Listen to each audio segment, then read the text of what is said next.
포토라인을 한 번 쓰면 네. 두 번째 나가는 포토라인은 바로 서울구치소로 가는 네. 그것을 만들기 위해서 애를 쓰고 있다. 저는 그렇게 보고 있습니다. 지금 저희가 이 시각 서울중앙지검의 모습을 보여드렸는데 조금 전에 현장음이 웅성거리는 소리, 현장음이 들렸는데 왜 그런가 앞서 말씀드렸잖아요.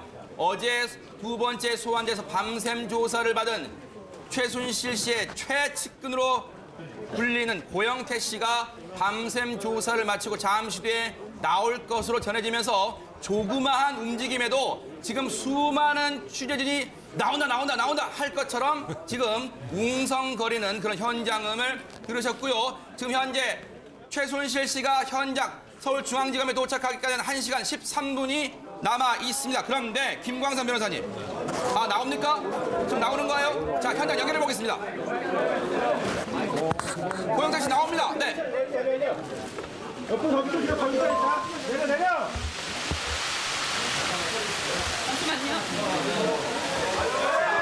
질문 몇 개만 드리겠습니다. 제 검찰에서 어떤 점 소명하셨어요?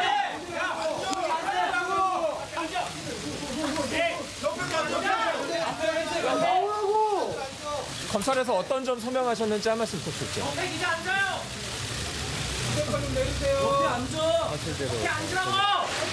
좀 더 자세하게 설명해. 어떤 사실에 대해서 소명하셨나요? 핸드폰 좀 치워줘.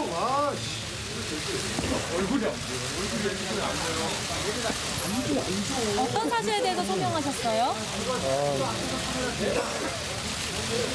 제가 보고 겪었던 일들 확실하게 솔직하게 설명하고 나왔습니다. 최순실 씨랑 어떻게 알게 된 사이입니까?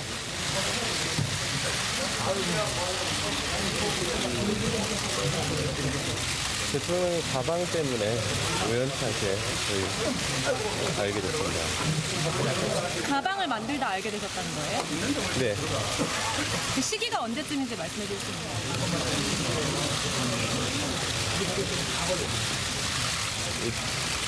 2012년 말 정도.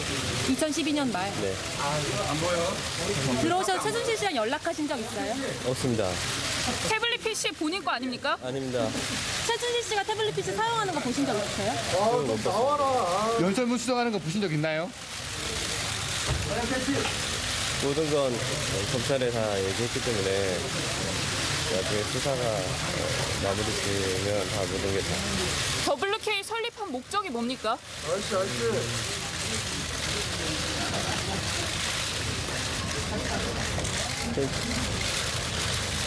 더 나은 체육인들을 위해서 설립했는데 이렇게 방향이 WK로 이렇게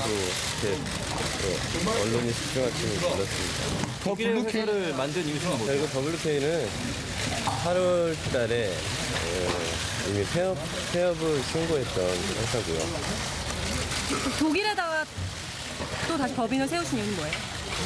독일 블루케이는 저도 잘 이름이 K스포츠 재단의 돈이 독일에 재단에 대해서는 제가 아는 바가 없습니다.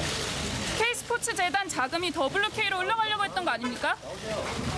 그런 정황은 전혀 없습니다. 그럼 처음 WK를 맡게 되신 뭐 어떤 저는 경위라든지 WK 대표가 아니라 그냥 직원일 뿐이었습니다. 직원이면 어떤 직함을 가지고 일하셨나요? 상무 직함을 가진 그럼 상무로서 어떤 일을 좀 하셨는지 구체적으로 말씀해 주세요. 제가 체육으로서 경험했고 느꼈던 것들을 최순실 씨가 국정농단했다고 생각하십니까? 그건 검찰에 다 소신껏 얘기했으니 그건 나중에 그 수사 결과가 끝나는 국민들에게 하시고 싶은 말씀 한 번 해주십시오. 무리를 일으켜서 죄송합니다.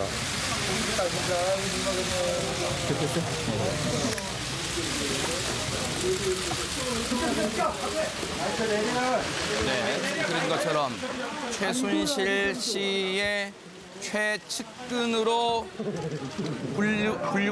불리는 고영태 씨가 지금 두 번째 검찰 소환조사, 어제 오후에 소환조사 됐고요.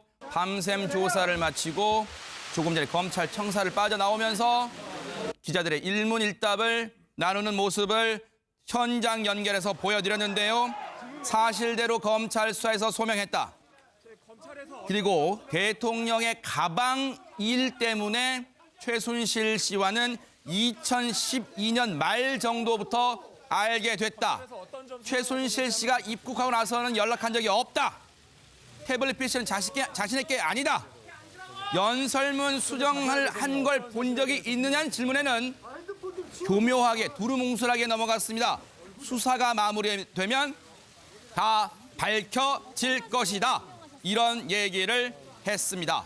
자, 이렇게 고영태 씨가 두 번째 소환 조사도 마치고 나왔는데 지금요, 김광삼 변호사님, 검찰이 혹시 그런 경우가 있습니까? 자, 당신 이제 조사 마치고 나가면 수많은 취재진이 진을 치고 포토라인에 세우고 당신에게 이러저러한 질문을 할 겁니다. 하지만 이 부분까지만 언급하고 이 부분은 수사상이라고 말하십시오. 이렇게 혹시 가이드라인을 줍니까? 원칙적으로 그런 가이드라인을 주지 않죠. 그걸 네. 주면 안 되는 거고. 안 되는 거고. 아하. 그렇지만 간혹가다 또 정치에 굉장히 이슈가 되는 사건에 있어서는 네. 검사의 성향에 따라서 네. 아니면 상부의 어떠한 지시에 따라서 네. 이제 그에 대한 대응 매뉴얼을 가르쳐 주는 경우도 있을 수 있을 겁니다. 네. 그래서 일단 그런 걸 만약 가르쳐 준다고 한다면 그건 수사 기밀을 유지하기 위해서 네. 가르쳐 주는 것은 정당화될 수 있겠죠. 네. 하지만 그게 수사 기밀이 아니고 네. 어떠한 수사 자체를 은폐를 한다랄지 네. 어떤 조사받고 나가는 사람의 입을 통해서 검찰이 굉장히 곤혹스러운 일을 당한다랄지 아니면 국민의 의심이 있을 거를 예상해서 네. 거기에 한 매뉴얼을 줬다고 한다면 당연히 이제 검찰은 그 부분에 대해서는 네. 비난과 법적 책임을 져야 한다고 보고요. 네. 지금 고영태 씨는 이제 처음에 핵심에 된 이유가 네. 최순실 씨가 연설문을 고치는 게 취미였다. 이제 이런 말을 해서 네. 이게 지금 가장 어떻게 보면 핵심 실세로 알려졌는데 정확한 워딩은 최순실 씨가 가장 좋아하는 것은 대통령의 연설문을 고치는 것이었다. 이렇게 얘기를 했습니다. 네네. 그런데 지금 방금 기자들의 질문에 말한 것도 그렇고요. 어제도 보니까 뭐 종편 방송과 인터뷰를 한 걸 보면 네. 그런 부분에서 상당히 부정적인 얘기를 많이 하더라고요. 네. 태블릿 PC가 고영태 것이 아니라는 것은 이미 검찰 조사에서도 나와 있고요. 네. 그다음에 이제 어떤 때 만났냐는 건데 네. 우리가 보통 많이 의혹이 제기된 게 강남에 있는 뭐 호스트바에서 종업원을 있다 만났다 이제 네. 그런 것이 있었는데 그게 본인은 아니라고 얘기를 하고 있어요. 네. 그다음에 제일 중요한 부분 중에 하나가 이제 미르 재단과 관련된 부분인데 네. 미르나 스포츠 재단과 관련된 부분인데 본인은 그걸 또 전혀 모른다고 얘기를 하고 있고 네. 지금 고영태 씨가 WK의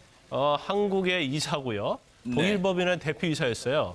그렇기 때문에 이게 대표이사 시키고 그랬다면 이 자금 과정이랄지 그런 걸 전부 다 잘 알 수 있을 텐데 네. 지금 거의 모른다로 일관하고 있어요. 네. 그래서 이게 과연 고영태 씨 진술 자체가 네. 어떠한 최순실의 범죄를 밝히는데 중요한 증거로는 뭐 쓰기 어려운데 네. 그 중에서 제일 이 사건의 실체 진실에 관련된 얘기가 중요한 것이 딱 한 가지 있습니다. 뭡니까?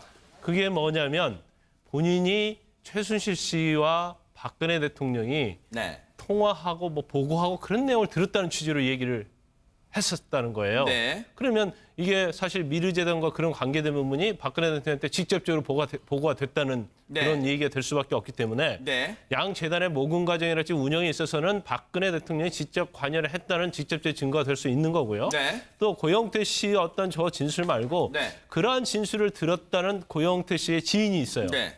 그렇다고 보면 전체적으로 보면 알겠습니다. 네. 대통령이 적극적으로 관여를 했느냐 안 했느냐에 대한 네. 중요한 증거가 될 수 있다는 거죠. 네. 김성환 평론가님, 지금요 최순실 씨가 이경재 변호사를 통해서 밝힌 심경 중에 입장 중에 그게 있어요.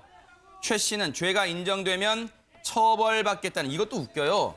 죄가 인정되면 전제를 깔고 있어요. 죄가 인정되면 처벌받겠다는 각오를 하고 있고 그러기 위해서 귀국한 것이다. 그리고 그 다음 표현을 보세요. 단두대에 스스로 올라온 것이나 마찬가지랍니다. 지금 자기가 마치 무슨 영웅이에요? 지금 단두대에 올라선 심정이랍니다. 이게 변호인이 얘기한 거라서 네. 최순실 씨 표현하고 이렇게 연결하기가 조금 어려운 측면이 있는데요. 네.